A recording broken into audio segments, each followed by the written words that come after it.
Yo, Still Mills, what's the deal, man? Yo, it's hump day. You know what I'm saying? Niggas is on their way to work right now to get this day started. It's fight week. I'm lit. So we finna go on ahead and do what it is that we do, man. But peep game, we got to get into this shit. And that is PBC. Man, first off, before we even get into the negative aspect of it, man, I want to say I'm excited about this card because of how stacked it is, man. I just thought I thought Jesus. I think Jesus Ramos versus Lubin is gonna be the best. I think that's gonna be the best fight on the card. That's in my personal opinion. That's better than the main event because I just think the main event is so topsy turvy. You dig? But that right there, I'm conflicted on who I think is gonna win that fight. It's a damn good fight.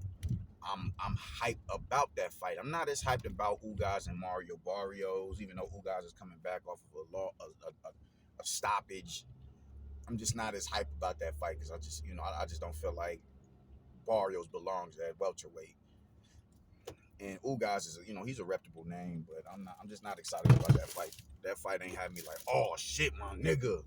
Nah, I just didn't. But Jesus Ramos versus Erickson Lubin, I'm hyped for, and I'm just now seeing Vosdick is fighting on that card as well. Vosdick is fighting on that card. Like, is this dude looking like, yo, he didn't he fought back in May on the Canelo Alvarez on the card and looked sharp. I think he beat Balotniks. I think he's trying to make one more push for one more push. I think I don't even think. I think he's younger than Better Biev, if I'm not mistaken. I think he may be like 35, so I could be wrong. He could be 36, but I think he's in that age range, man. He's just this era of fighters is really standing the test of time. They're aging like fine wine. So even when you 40, look at what Zhile Zhang is doing at 40. Even Joe Joyce, and look at what it is that he's doing at 38. Usyk, look at what he's doing at 36, 37 years old, man. Look at what Nonito Donaire was doing. Look at what Golovkin up until this year was what was it last year? I think Golovkin up until last year. Last year he was a unified world champion, 40 years old, man. So this era of fighters are really their genetics is keeping up, and they're withstanding the test of time. So Vosdick coming back, I think, is a very good thing. It's a very good thing. It's healthy for the division, man, because we got some hitters up there. Yo, man, Callum Smith versus Vosdick. When Vosdick get back in his bag, will be balling. That's a fight that I love to see right there, man. But Vosdick is on the card, and it's just overall a good card, man. But from what I'm hearing, even with the year that the PBC is having this year, it's looking like it's not enough to save him. It's not enough to save him, man. And I mean, I don't even really know how I feel about it, man, because they've given us really good fights this year, but it's like, why did y'all have to wait till y'all was such in dire need to deliver these fights for y'all to start delivering these fights? Why couldn't y'all just give us these fights consistently? You know what I'm saying? There's no reason why we should have got Benavidez versus Plant when they were both stripped from their belts. When they both got their belts taken away from them, that wasn't the time to make the fight, and y'all wasted all that time talking. We need to milk this fight. Y'all milked it for nothing. Y'all milked it for nothing. Y'all could have put your unification match. Y'all could have had that to drive it home, and y'all didn't. Y'all didn't. He just you think about all the fights that have gone to the wayside over there with the PBC. Just I should be kind of in a position where I'm like laughing at it and kind of ecstatic about it, but I'm honestly not. I'm honestly not. I'm not too thrilled about. I'm honestly not too thrilled about it. They've given us good fights. I'm gonna probably say it eventually. Yeah, man, fuck them niggas. Possibly, yeah, but just I don't know, bro. I'm kind of in that area where I'm like, you hope for something, you want for something, you yearn for something, and then when it gets there, you kind of like, man, but. And it's not even because I can't make content on it no more, or nothing like that. I don't profit off of this content or nothing like that. You dig? I just do this shit because I like to talk and run my fucking mouth. But it's just weird when you finally get, what you want is kind of finally right there. And then, but the thing is, when you get there, you don't really want it like that. You dig? If somebody else was running the PBC who actually knew how to run boxing, I bet. bet. You dig? But all the glitz, you just everything, the aura surrounding that entire stable of fighters is putrid to me, man. You know, y'all don't fight enough. Y'all are entitled. Y'all think y'all ain't got to travel outside of y'all outside y'all hood to go and get a bag and fight for nothing. Y'all just kind of have this sense of entitlement. Just just we don't fuck with y'all over there. Like y'all rate like ill. You know, this is PBC only bus over here. I don't like that shit, bro. I don't like that shit. Y'all found a way to finagle yourselves out of good fights because y'all just have this sense of self entitlement. Like yo, it's PBC on ours. You know, like come on, Brody. Like y'all do realize other big fights exist outside of this biosphere right here. Y'all need each other. All of y'all need each other. The zone needs every other flagship that's out there because the top five. It's not like the PBC has the run of the mill on the welterweight division, but what happens when you get outside of 147, 154? Y'all don't got no bantamweights. Y'all don't got no super bantamweights. Y'all don't got no strawweights. Y'all don't got no middleweights like that. Y'all don't got no super middleweights like that. Y'all damn sure ain't got no like heavyweights like that. You need everybody else because just I don't like this notion where y'all was it was y'all or nothing. I didn't like that. I didn't like how y'all would play on social issues that plague Black America and using that as a crutch to justify the bullshit that Al Heyman was doing. And for you to call Al Heyman out on this shit, hold his feet to the fire, and be critical of the shit that he was doing, you was a coon. You was just a nigga who was trying to keep a black man down. How dare you hate on this black man for putting a motherfucking Luis Ortiz versus Andy Ruiz or Luis Ortiz versus Charles Martin on pay-per-view? How dare you hate on this dude? And and this is what makes it's like y'all are some dull-minded motherfuckers. This shit right here is killing his brand. It's killing his brand, and y'all are not understanding that. Y'all are at fault for this man. Y'all are at fault. Y'all didn't want to hold him accountable. Now he's in a position where the fire year he's been having is not going to be enough to save him. It ain't enough. Now he out of there. Just this shit is whack, man. This shit is whack.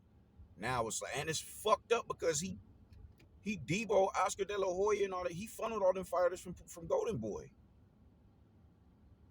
He funneled all them fighters from Golden Boy. Even Leonard Ellerby told Oscar when Ryan and Tank was finna fight, we took all your fighters. Like, yo, that's some admirable shit right there. Like, y'all cool with that?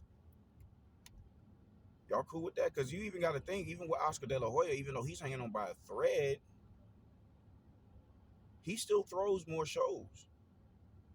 He's been throwing more shows, and up until this year or whatever, he's thrown better shows. Like he Virgil Ortiz. We got Bavaro and Ramirez. We got some good fights out. We get good fights out of Oscar De La Hoya, and they're not behind the paywall. If you don't have a subscription, you know what I'm saying? Like, you got to pay for the DAZN app. You did, but yeah, I mean, shit, man. If Zerto versus what's my man name? Bavaro was on PBC, that would have been a pay-per-view.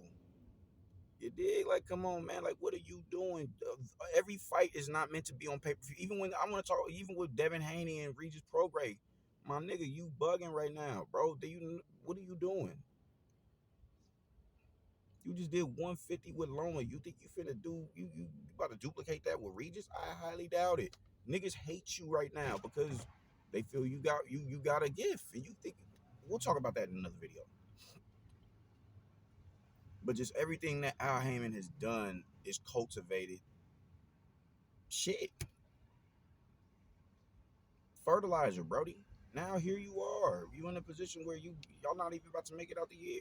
At the end of the year, like this is the end of the rope, the line for you, Brody. Y'all ain't even had a decade. Is it even been a decade? 2015, 2016? The PBC come around when 2015, 2016? That's not even a full decade.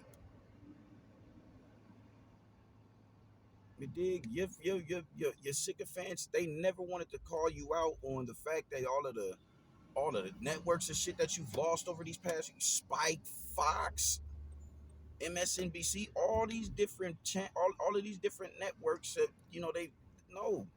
they've severed ties with you, Brody. Like, how do y'all not chastise him for that?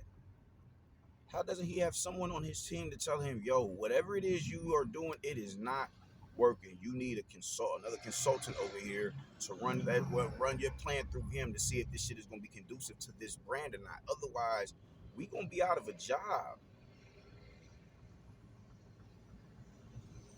No, y'all was too proud to do that shit. Y'all was just proud to have a black man at the helm of everything, and I get that, man. But this is what I mean. Just symbolic victories. They add up to nothing if there's no substance behind it, my nigga. They add up to nothing. Y'all was content with him just being a black man running the PBC, and now y'all are in a position where we don't know what these fighters are gonna do if they can't get a network, a network partner. We don't have a clue. We don't have a clue. They talking just only thing they're gonna put on, only thing they're gonna have, only thing they're gonna show us people is pay per views. But they pretty much what they're doing now. But where are they gonna show the pay per views on? You dig what I'm saying? Like, so where does that leave all of the other fighters? Step outside of Tank, step outside of Earl, step outside of David Benavidez. Canelo has a 3-fight deal. Bud, I think, has a 3-fight deal. Step outside of them. What happens with with the Charlo brothers now? What happens with Stephen Fulton? Y'all still fuck with him even though he lost, right? I would hope so. Black man. I mean, just look at all the other fighters he has in his stable that's going to be stagnant and benched because of his decisions. Lubin, Ugas, all of them welterweights, Keith Thurman. What happens with them? Lara, Danny Garcia. What happens with all these dudes? What happens with them?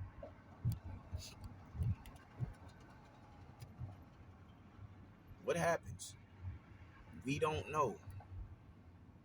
And this is the problem right here. You painted yourself into an unescapable corner, and now you can't seem to find a way to wiggle up out of this shit, bro.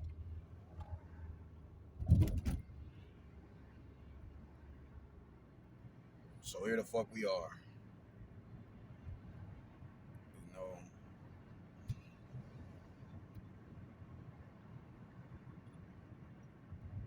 I thought this year, I dead ass thought this year would be the year to save the PBC. I did. I'm not even gonna cap. Tank and Ryan Garcia doing the numbers that they did. Bud and Spence being somewhat of a success. We got Canelo Charlo. Like this, I thought this was all right. Yeah, this they'll be all right after this year. But no, I was wrong. If there was someone else running the PBC, I wouldn't be. I'd feel some type of way about it. But man, we gotta get Heyman up out of here, Brody. We gotta get Heyman up out of here. I've seen people talk about Heyman even on my conscious platforms that I listen to, my conscious podcasts that I listen to, and they still speak on this dude like he's this benevolent being, and he's not. I'm like, yo, y'all are not digging beneath the surface and understanding how many paydays he's fucked niggas up out of. Y'all are not doing that. Y'all are content with him being a successful black businessman. Y'all are content with that. That's not enough for me.